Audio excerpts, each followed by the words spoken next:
설교 제목은 변화산에서 생긴 일입니다. 베드로의 신앙 고백이 있은지, 이 베드로의 신앙 고백이 기독교의 분기점입니다. 왜냐하면 베드로의 신앙 고백 위에 교회가 생겼고, 교회라는 단어가 처음 등장합니다. 베드로의 신앙 고백 위에 예수님은 교회를 세우셨고, 이제 교회 시대가 시작됩니다. 그래서 이 고백은 교회의 기초가 되는 것입니다. 이 고백을 베드로가 하고 난 후 6일이 지났습니다.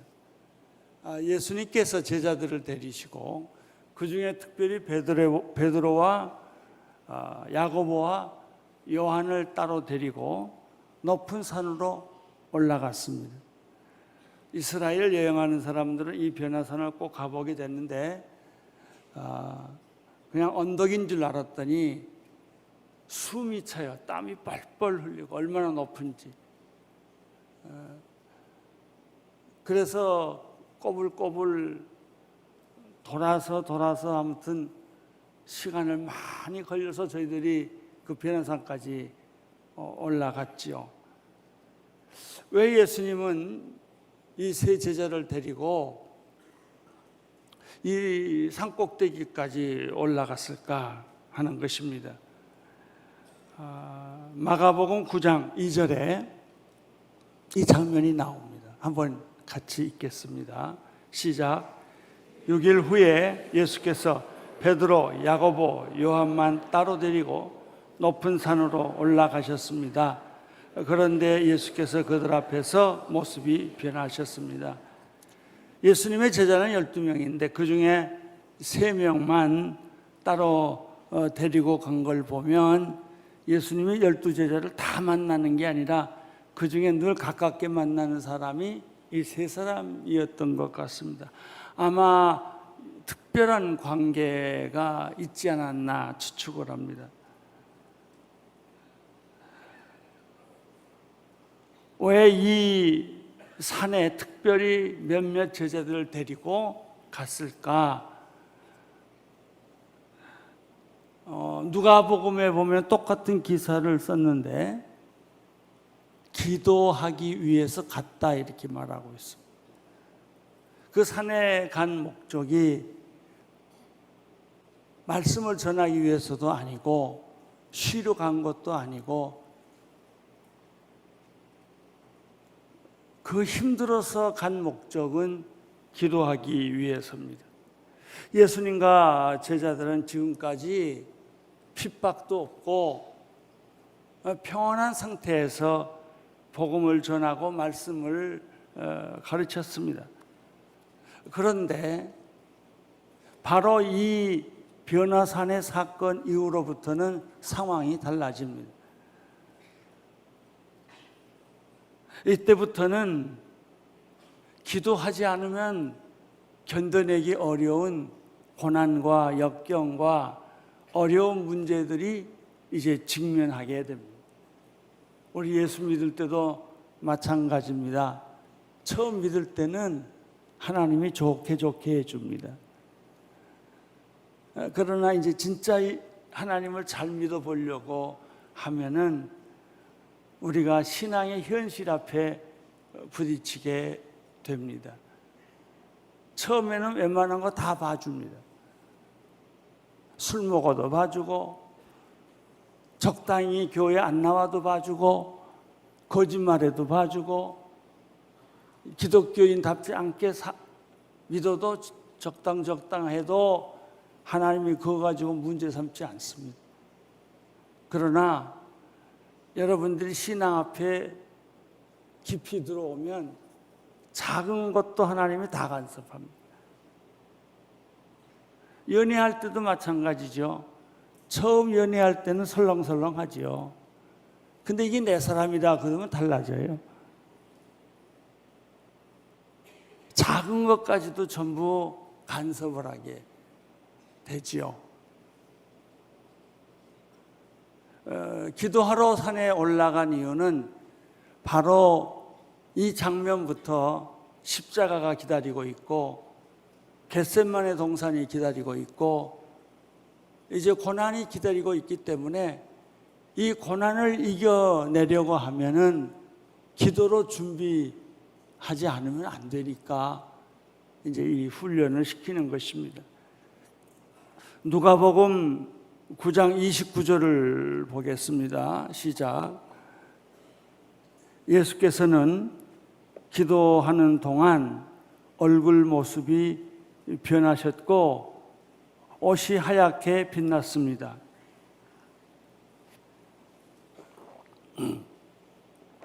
마태복음이나 마가복음에는 기도하는 모습이라는 말을 안 썼지만은 누가복음에는 산에 가서 뭘 하셨나? 기도하셨다는 거예요. 기도하는데 제자들도 기도하고 예수님도 기도하는데 여러분들도 기도해 보면 알지만 정신 바짝 차리고 기도 다 못합니다. 기도하다 졸기도 하고 또 화장실도 갔다 오고 좀 딴짓도 하고 또 기도도 하고 그러죠.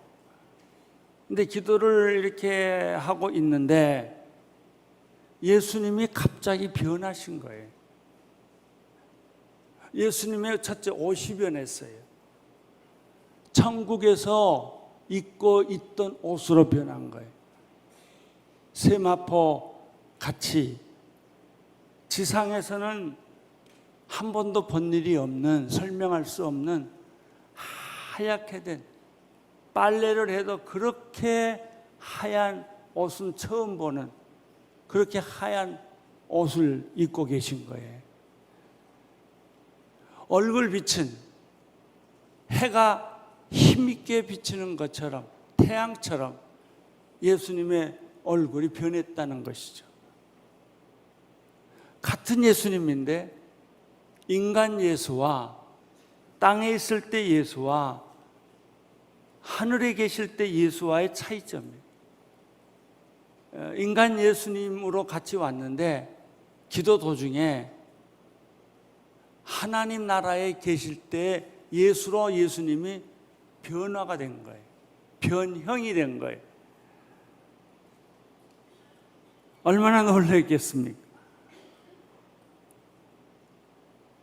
마가복음 9장 3절을 같이 읽어보겠습니다. 시작. 예수의 옷은 이 세상 그 누구도 더 이상 희게 할 수 없을 만큼 새하얗게 희게 된 광채가 났습니다. 또 마태복음 17장 2절에도 비슷한 말씀이 있는데 여기에서는 좀 더 자세하게 설명하고 있어요. 예수께서 그들 앞에서 모습이 변모돼 얼굴이 해처럼 빛나고 옷은 빛처럼 새하얗게 됐습니다. 우리는 이게 어떤 모양인지 모르죠. 본 적이 없으니까. 근데 성경 저자는 이렇게 표현을 한 거예요.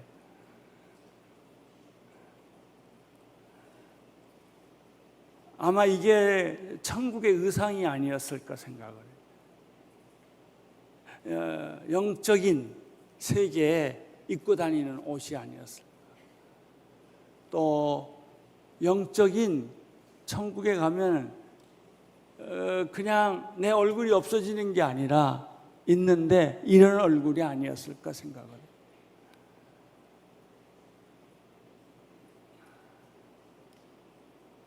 요한계시록 1장 16절에는 예수님을 표현할 때 비슷한 표현을 합니다. 해가 힘있게 비추는 것 같은 예수의 얼굴. 그래서 예수님의 얼굴을 바라볼 수가 없어요. 태양을 바라보기 어렵듯이 너무나 그 빛이 강렬하게 나타나기 때문에.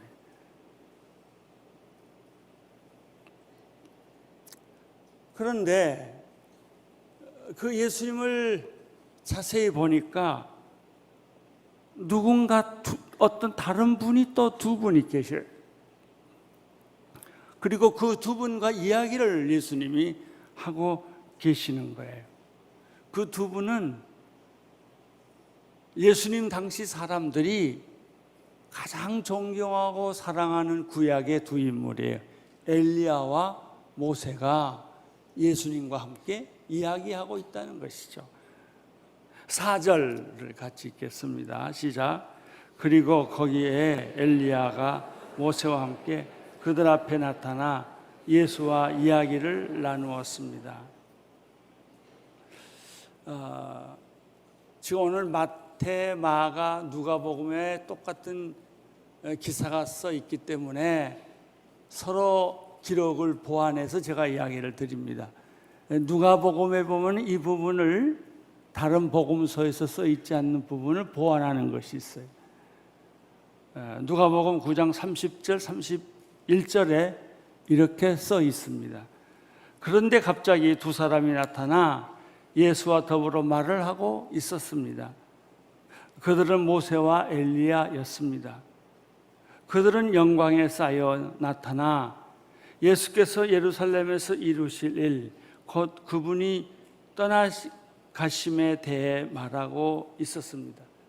마가와 마태는 그 말이 없는데 이 누가복음에는 이 대화의 내용이 기록되어 있습니다. 무슨 대화를 했는가 하면은 이제 곧 예루살렘으로 돌아가서 십자가에 못 박아 죽게 될 일을 가지고 이 세 사람이 의논하고 있었다는 것이죠.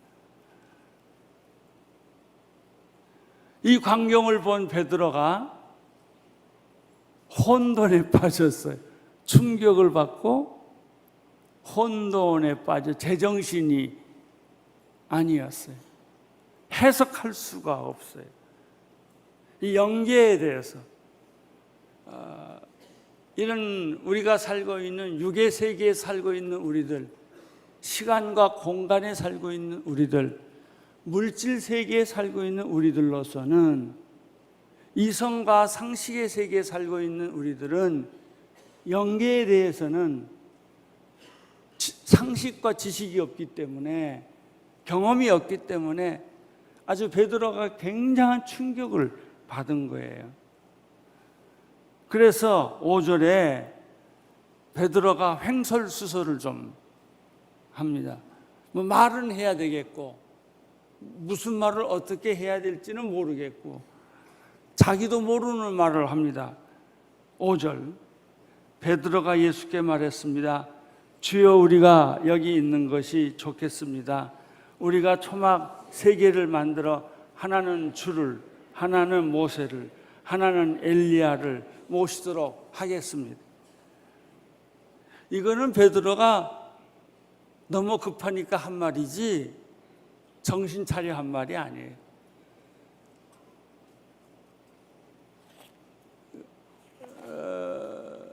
모세도 만나고 엘리야도 만나고 변화된 예수님을 만나니까 베드로가 무슨 말은 해야 되겠는데, 여기다 그러면은 집을 3채 지어서 한 채씩 모시면 어떻겠습니까? 정신없는 사람이죠. 거기다 어떻게 집을 짓고 삽니까? 그 내용이 6절에 기록되어 있어요. 6절 재미있게 기록되어 있어요. 모두들 뭐라고 그랬죠? 몹시 두려웠기 때문에 베드로는 무슨 말을 해야 할지 몰라서 이렇게 대답했다 그런 거예요. 여기가 좋사오니 초막 3개를 지어서 하나는 주님께, 하나는 엘리야께, 하나는 모세에게 드려서 모시고 살겠습니다라고 말을 했는데, 책임 없는 말이에요. 또 책임도 질 수 없는 말을 지금 하고 있는 것이죠. 아직도 베드로는 신앙에 미숙한 상태에 있어요. 여러분, 신앙이 미숙하다고 걱정할 거 없어요. 그냥 있는 대로 사세요. 미숙하면 미숙한 대로. 그거를 인정해야 믿음이 성숙해져요. 여러분들이 그렇게 신앙의 실수를 안 할 만큼 성숙하지 않아요. 나는 최선을 다했는데 나는 성실하게 다 했는데 결과를 보면 항상 문제가 있어요. 그게 베드로였어요. 그러나 십자가도 보고 보세요. 베드로는 십자가 예수님 못 박힐 때 멀찍이 서서 다 봤어요. 다 굴 때 3번 부인했어요. 부활하신 주님 다 봤어요. 그리고도 고기잡이로 돌아가잖아요. 그때까지도 베드로는 영적인 성숙함이 없어요. 예수님이 부활하고 나서야 성령 받고 베드로가 그때서야 제자리에 돌아와요. 그러니까 여러분이 제자리에 돌아오려면 한참 기다려야 돼요.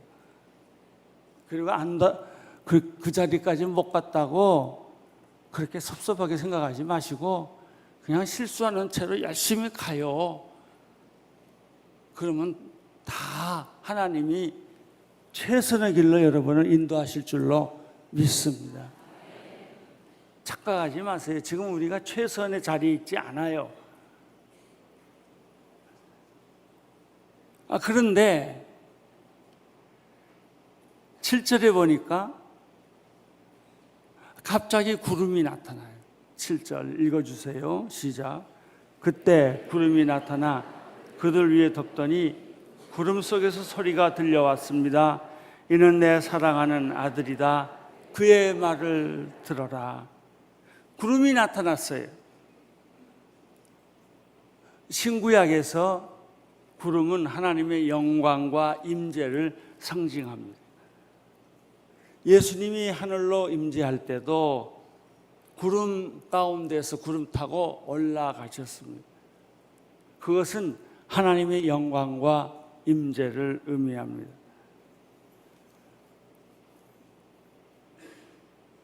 그들 사이에 이 하나님의 영광과 하나님의 임재를 상징하는 구름이 왔다는 거예요.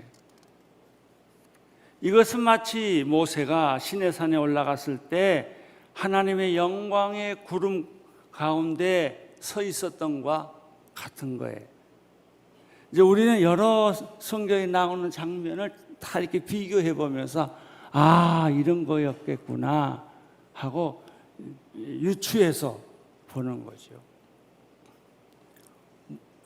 모세가 시내산에서 떨기나무에 불 붙는 장면도 이것과 비슷한 거예요.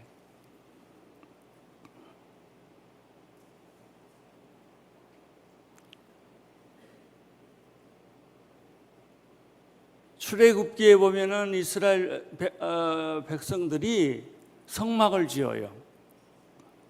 성막을 다 짓고 기름을 다 붓고 난 다음에 그 성막 안에 하나님의 구름이 가득 차요. 하나님의 영광이 가득 차서 모세도 그 하나님의 성전에 들어갈 수가 없어요. 너무 하나님의 영광이 가득 찼기 때문에. 제가 제 자신에 대해서 슬퍼하는 것은 우리 교회를 막 들락날락 아무렇게나 하고 있다는 거예요. 사실은 교회는 그 하나님의 영광과 임재의 능력이 가득 차서 들어올 때마다 두려움과 떨림으로 들어와야 돼요. 방자하게 들어오면 안 돼요. 함부로 들어오면 안 돼요. 왜? 여기는 하나님의 거룩과 임재가 있는 곳이기 때문에. 구약에서는 그렇게 했어요. 그 하나님의 영광과 임재 속에는 언제나 하나님의 음성이 나타나요. 이 하나님의 음성은 예수님께서 요단강에서 세례 요한에게 세례를 받으실 때 들렸던 음성하고 같은 거예요. 여러분, 세례 요한이 예수님께 세례 받아야 됩니까? 예수님이 세례 요한에게 세례 받아야 합니까? 세례 요한이 예수에게 세례 받아야죠. 그럼에도 불구하고 예수님은 자원해서 세례 요한에게 나에게 세례 달라 그러셨어요. 충격은 세례 요한이 받았어요. 아니 내가 예수님께 세례 받아야 할 터인데 어째서 예수님이 나보고 세례를 달라고 하십니까? 이건 말도 안 되는 얘기입니다. 그러니까 예수님이 그래요. 거절하지 말라. 나에게 세례를 베풀므로 하나님의 의를 이루라 그래요. 예수님이 죄가 있어서 세례 받은 것이 아니에요. 온 인류의 죄를 위하여 그분이 대신 세례를 받으신 거예요. 예수님은 죄가 있어서 십자가에 못 박혀 죽으신 것이 아니고 우리 온 인류의 죄를 대신해서 그분이 십자가에 못 박혀 죽으신 거예요. 그러니까 예수님의 사역의 초기에는 우리를 위해서 대신 세례를 받으셨고 예수님의 사역의 마지막에는 우리를 위해서 대신 십자가를 지신 거예요. 두 가지 음성이 들렸어요. 예수는 내 사랑하는 아들이다. 내 사랑하는 아들이다. 또 마태복음에는 내 기뻐하는 아들이다. 내 사랑하는 아들이다. 두 번째 말씀은 그의 말을 들으라. 내 사랑하는 아들이라는 말은 무슨 뜻일까요?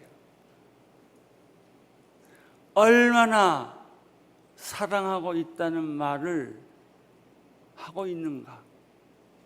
이거는 하나님의 보증수표와 같은 거. 하나님의 확신이에요. 만약 우리가 이 말만 들을 수 있다면 다른 건 다 필요 없어도 돼요. 내가 너를 사랑하노라. 내가 너를 보배롭고 존귀한 자로 여기노라. 이 말만 우리가 마음에 인치심을 받았다면 뭐가 더 필요해요? 뭐가 더 필요해요? 내가 너를 사랑하는.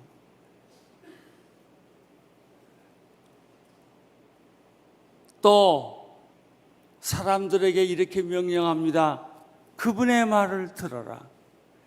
이것처럼 권위 있고 분명한 명령이 어디 있습니까? 이 두 가지 음성은 모든 사역자가 항상 가슴에 품고 살아야 할 음성입니다. 이 음성을 못 들은 사람은 사역자가 될 자격이 없어요. 하나님의 일을 못합니다. 그 많은 고난과 그 많은 어려움과 억울함을 당할 터인데 이 두 마디 못 들으면 실족해서 못합니다. 8절을 보십시오. 시작. 그 순간 그들은 주위를 살펴보았습니다.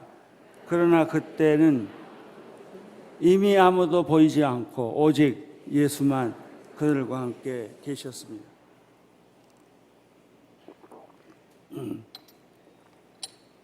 변화된 예수님도 안 계시고 모세도 엘리야도 안 계시고 맨 처음 사건으로 돌아왔어요. 무슨 뜻일까요? 일상으로 돌아왔다는 얘기예요. 우리는 변화된 몸으로 항상 사는 게 아니고 일상으로 돌아와 살아요. 그런데 우리가 어느 날 죽으면 변화된 예수님의 모습 같이 변화된 성도들과 같이 그렇게 살 거예요. 그러나 지금은 육의 몸을 입고 시간과 공간의 제한을 받으면서 고난 속에서 이렇게 살고 있는 거예요. 다시 육으로 돌아왔어요. 예수님도 제자들도. 9절을 보세요. 산을 내려오시면서 예수께서 제자들에게 단단히 일러두셨습니다. 인자가 죽은 사람 가운데서 살아날 때까지는 지금 본 것을 아무에게도 말하지 말라. 말했을까요? 안 했을까요?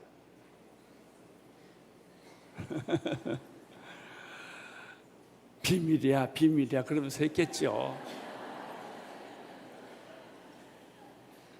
왜 예수님은 말하지 말라고 그랬을까요? 십자가에 못 박혀 죽으시는 구원만 가지고는 구원이 완성이 안 돼요. 부활을 해야 예수님이, 하나님이 원하시는 구원이 완성이 돼요.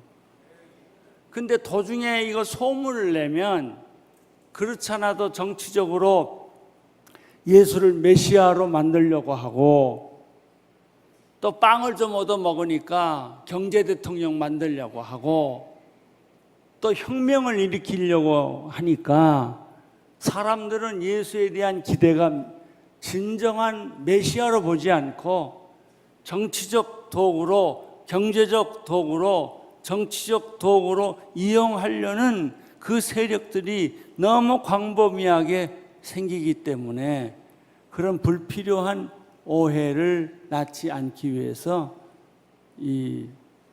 말하지 말라고 말씀한 거예요. 10절을 보십시오. 시작. 제자들은 이 일을 마음에 새겨두면서도 죽은 사람 가운데서 살아난다는 것이 무슨 뜻인지 몰라 서로 물어보았습니다. 자, 여기서 보면 제자들은 부활이란 뜻을 알았습니까? 몰랐어. 이렇게 말은 했는데도 몰랐단 말이죠. 빵을 쥐어줘도 모르고 먹여줘도 몰라요. 진리랑 가르쳐 준다고 아는 게 아니에요.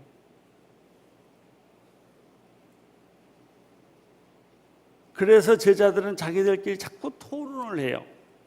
토론한다고 해답이 올까요? 여러분, 교회에서 너무 많이 토론하지 마세요. 토론하면 싸우게 돼요.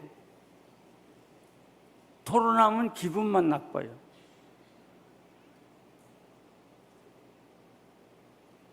구절을 10절을 봤죠, 우리가. 제자들에게는 아직도 영적 무지가 있었어요. 그러니까 예수님이 얼마나 힘들었겠어요. 이렇게 영적으로 무지한 사람을 놓고 같이 일하려니 뭘 좀 알아들어야 십자가에서 못 박혀 죽을 때도 안심하고 죽고 부활도 안심하고 할 텐데, 참, 나는 그거 보면 예수님이 정말 믿음이 좋으세요. 이런 사람 맡겨놓고 십자가에서 죽기도 하고 부활하기도 하고, 더 놀라운 것은요, 그 사람들을 너희는 가서 모든 족속으로 제자를 삼아 아버지, 아들과 성령의 이름으로 세례를 주고 내가 너희들 믿고 맡기고 나는 간다 그랬거든요. 제자들이 안 하면 어떻게 해요? 깨닫지 못하면 어떻게 해요? 그래서 내가 너희에게 보혜사 성령을 보내준다, 그 한마디예요. 그리고 예수님은 승천하셨어요. 천만다행으로 제자들이 깨닫고 다락방에 모여서 기도했기 망정이지, 그때까지는 제자들이 뭘 몰랐다고요.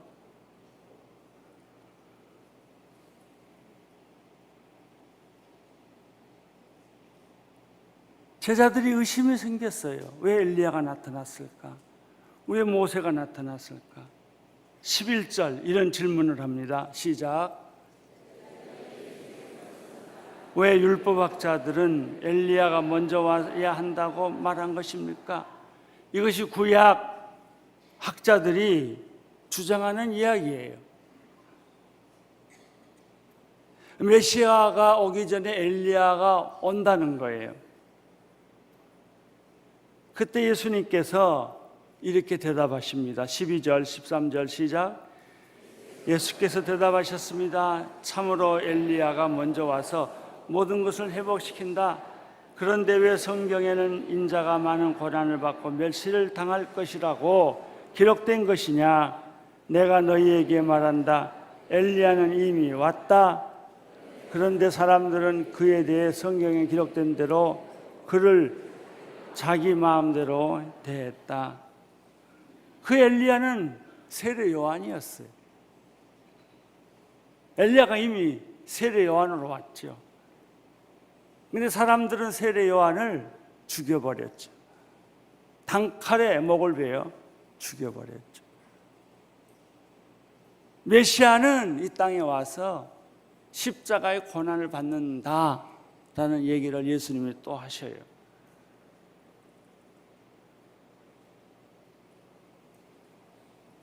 예수 그리스도는 우리의 주님이시요 참 메시아이십니다. 그는 진실로 하나님의 아들이십니다. 그 당시 사람들도 예수님을 알지 못하는 사람들이 너무 많았어요.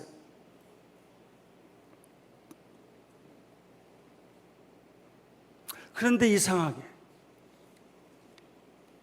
창녀처럼 살았던 수가성의 여인은 학식도 없고 조롱과 천대를 받았던 이 여인은 메시아를 알아봤어요.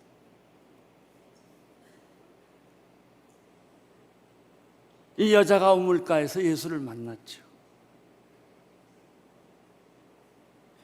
그리고 예수님과 대화하면 할수록 이상하게 이 사람은 남자가 아니라 메시아라는 생각이 들었어요. 요한복음 4장 25절에서 26절, 여인이 예수께 말했습니다. 저도 그리스도라고 하는 메시아가 오실 것을 압니다. 메시아가 오시면 우리에게 모든 것을 알려주실 것입니다. 26절, 그러자 예수께서 여인에게 말씀하셨습니다. 지금 네게 말하고 있는 내가 바로 그 메시아다. 여인은 물 항아리를 내버려둔 채 마을로 돌아가 사람들에게 말했습니다. 와서 내 과거를 모두 말해준 사람을 보십시오. 이분이 그리스도가 아니겠습니까?